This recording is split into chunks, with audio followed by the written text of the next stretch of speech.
be an economic superpower. We are the best. And what he has laid out in order to accomplish that, he's laid out that he's going to maintain all of the exact same disastrous bills that have put us in this weak and vulnerable. The president, he understands that we're having a negotiation between sovereign nations, and that we will... Has this like default weird face thing that he does. The whole thing just screamed weakness. And the level of physical discipline that they maintained throughout all of that was quite remarkable. Mark Carney reacted occasionally because obviously the cameras are on him and you could see him shift and change his facial expression, but... The king. Well, the king happens to have a sustainability platform, and he wrote up a thing called Terra Carta, which is kind of a takeoff on the Magna Carta, but it's giving rights to nature. In fact, giving more rights to nature than for people. So it is a sustainability platform, and how coincidental that we now have someone whose former company, Goldman Sachs, has made a killing on carbon trading, now in a position to animate King Charles' Terra Carta and to bring in Article 6. And how coincidental that King Charles is also coming to Canada to deliver the throne speech. And for Mark Carney, something that has happened in the past, it hasn't happened for many decades. It is quite odd and rare. And they say that this is to really signal the change of Canada and our allegiance, our alliances, and all of that. And by all accounts, push them closer to all of the same people involved in everything that Mark Carney is involved in, all of these things that do not back off. And you have Canadian media in particular, and the Liberal Party, the Greens, the NDP, vilifying anybody who says the opposite. I mean, take a look at the stance coming from Alberta as an example. You have the liberal conservative Doug Ford over there who's slamming Alberta independence. This is a time to unite the country, not people saying, oh, I'm leaving the country, or I'm doing this, I'm doing that. United we stand, divided we fall. And Danielle Smith actually responded to that. So let's take a listen to that first, and then I'll continue my thought. He and I have a great friendship. We don't agree on everything. In fact, I think we supported different people in the last federal election. And so we don't have to agree on everything. But what I will say is we have a constructive conversation at the coffee table. I continue to look forward to having a constructive conversation with him at the coffee table. But he's the Premier of Ontario. I'm the Premier of Alberta. We just have different issues that we have to respond to in our respective jurisdictions. I don't tell him how he should run his province, and I hope that he doesn't tell me how I should run mine. But we have a very respectful relationship, and I hope that continues. As most Albertans know, I have repeatedly stated I do not support Alberta separating from Canada.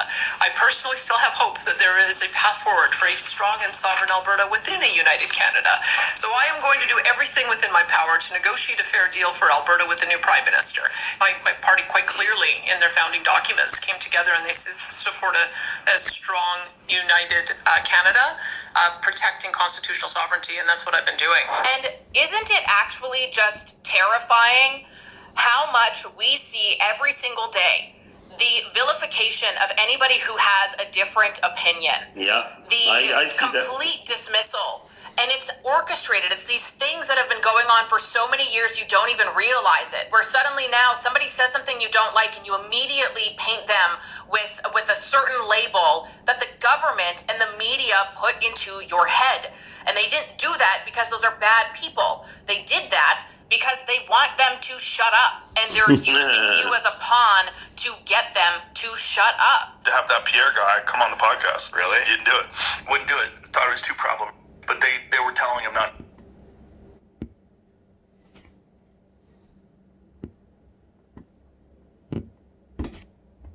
Is that we all recognize how we got from 33% in the last election to 42%.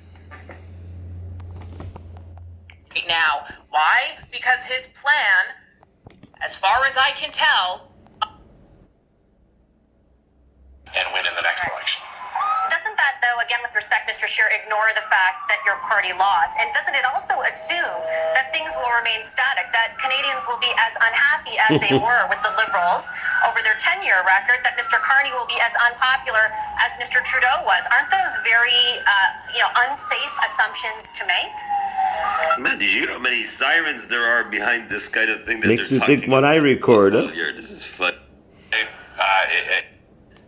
As far as I can tell, allegedly, is really just to get more profits in the climate alarmism sector, of which he benefits from greatly. If you want conservative policies, if you want to be able to afford your home, if you want clean streets, if you want crime-free streets, if you want prosperity and the economy to boom, investment to flourish in this country, if you're tired of being second last in the OECD, where we have third world countries performing better than Canada is, you need to vote in a conservative government, because that is the only government that's going to give you that.